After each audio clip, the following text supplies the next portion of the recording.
Excusez-moi, Eve, mais les admissions viennent de me dire que votre carte de crédit a été refusée. Quoi? Non, mais je l'utilise presque jamais. Votre femme doit passer un examen, nous verrons ça plus tard, quand vous serez de retour. D'accord, merci. Allez-y. C'est bon. Sowdane. Une femme a été victime d'une crise d'épilepsie. Elle a été transportée d'urgence à l'hôpital. Son mari a proposé de prévenir son employeur, mais elle s'y est opposée avec insistance. Non, non, je te remercie, ça ira, je le ferai. Elle prend jamais un jour de congé. Il est stressant, votre boulot? Parfois, oui. Ils dépendent totalement de son talent. Comme si elle cachait quelque chose. Au moment de son admission, Maggie a annoncé que son assurance maladie n'était plus valable. Sans perdre de temps, elle a laissé les médecins commencer les examens. Il est revenu peu après. Sa femme semblait aller un peu mieux. Mais aucun médecin ne comprenait ce qui provoquait ses symptômes. Le docteur Hammer. C'est pas vraiment logique. J'ai vu ça quand je dormais dans la rue. Mais ça m'étonnerait beaucoup que ce couple ait déjà dormi dans la rue. Non.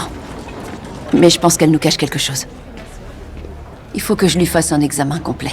Brusquement, la température de la patiente s'est mise à grimper. L'équipe s'est préparée à la réanimer. À ce moment-là, Je voudrais qu'on lui fasse un scanner thoraco-abdominal. On aura une meilleure vision de ce qui se passe.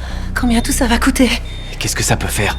Oui, bien sûr, allez-y. Vous pouvez l'accompagner. Merci. J'ai besoin d'un transfert. Chérie, ça va aller.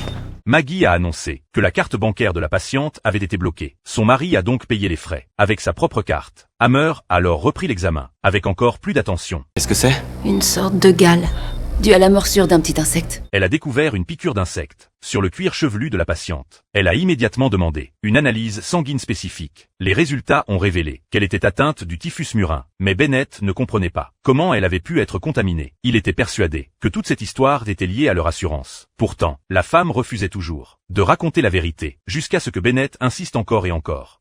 Et que je passe mes journées dans notre box de stockage.